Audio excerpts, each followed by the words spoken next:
الحمد لله والصلاة والسلام على رسول الله. اما بعد، ای برادر روزدار و خواهر روزدارم، السلام علیکم و رحمت الله و برکاته.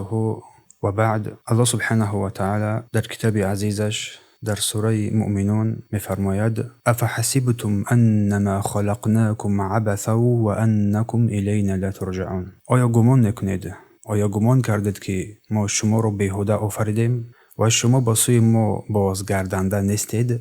از این آیه کریمه که تلاوت کرده شد برمی آید که وقت زندگی انسان است. یا شما گمان کردید که ما شما را بیهوده آفریدیم و شما با سوی ما بازگردنده نیستید یا که نمیشوید. پس این نقطه اگر ما اهمیت ویژه‌ای بدهیم، بیان است که برای انسان در زندگی، در حیات انسان، وقت یک مکانت خاصی دارد و مسلمان از همه بیشتر باید تلاش کند که وقت خود را در نیکویی استفاده برد و آنچه که او را پروردگارش الله عز و جل بر او امر کرده است از او اوامر اطاعت کننده باشد و از نهیهای او دور باشد و تلاش نماید آن اعمال را انجام بدهد که او را به پروردگار نزدیک نماید، نه اینکه او را از الله سبحانه و تعالی دور بسازد.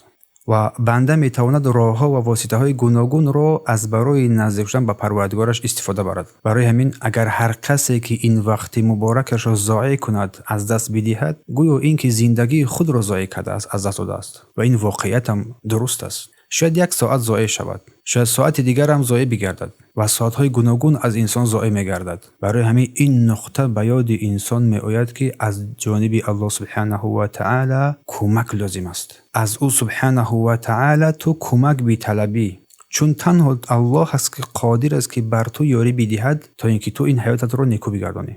برای همین شخص مسلمان وقت خود را در اطاعت خالق خودش بگذراند، در اطاعت خالق خودش صرف کند و راه پیامبر صلی الله علیه و سلم پیروی نماید با عملهای صالح و گفتار نیک، مخصوصا این ماه مبارک رمضان که نزدیک شده ایستاده است، تا تربیت نیکو یابد، تا از جمله غافلان قرار نگیرد. زیرا کشتن وقت، صرف نمودن وقت در جاهایی که نباید صرفش نماید، انسان را به سوی تهلکه میرساند. به مانند اینکه بعضی از مردم در ماه مبارک رمضان خوابیدن طولانی را دوست می‌دارند به خاطر سپری کردن وقت خود روز خود، یا با مشغول شدن زیاده روی در بازی‌های دلخوشگذرانی‌ها ساعت‌های شب و طولانی رو می‌گذرانند. همه این چیزها برادران و خواهران گرامی باعث زیان آشکار در این دنیا و خسارت و پشیمانی در روز قیامت می‌گردد. ماه مبارک رمضان ماه خواب رفتن یا که بازی و شوخی و نمیدونم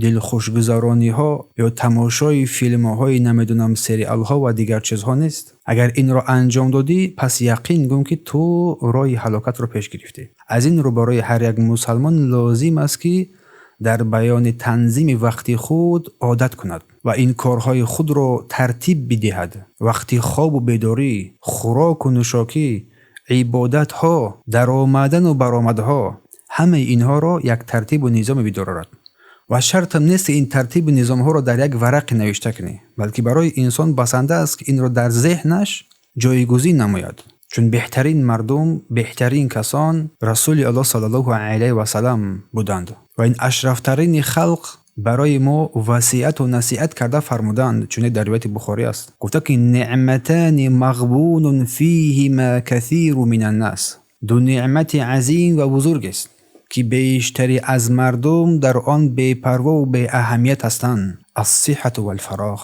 تندرستی و وقتهای خالگی. میبینی بیشتری از مردم که بدنشون سالم است ولی بیکار مینشینن، کاری نمیکنن، وقت گذرانی میکنن. از اینکه وقت رو استفاده برن، بلکه وقت رو صرفه میکنن در کارهایی که برای آنها نه در دینشون نه در دنیاشون فایده میرسوند. برای همین بعضی از حکما گفتن که لیست الساعة الذهبية التي تحملها في يدك، ساعت طلایی آن نیست که در دست خود میبینی، در دست خود آن را میگیری میبرداری، بل هي الساعة التي تحمل فيها شيئا مفيدا، بلکه آن ساعت است که در آن چیزی سودمند را تو میگیری یا که انجام میدهی. پس حقیقت آن است که زندگی دقیقه های است که از ما و شما سپری میشود. و بعضی از مردم گفتن که الوقت كالسيف، وقت مثل شمشیر است، این لم تقطعه قطعك، اگر او را تو قطع نکنی، کنده نکنی، نبری، پس حتما تو رو میبرد. اگر تو این وقت رو استفاده نبرده، از حتما وقت تو رو می‌دزدد. اگر این وقت رو شاهد کار خود قرار ندادی، پس وی بر ضد تو شاهد می‌گردد. برای هم برادران و خواهران گرامی، ضایع کردن وقت‌ها در غیر رضای الله سبحانه و تعالی، این برای انسان خطر دارد در این دنیا و آخرتش.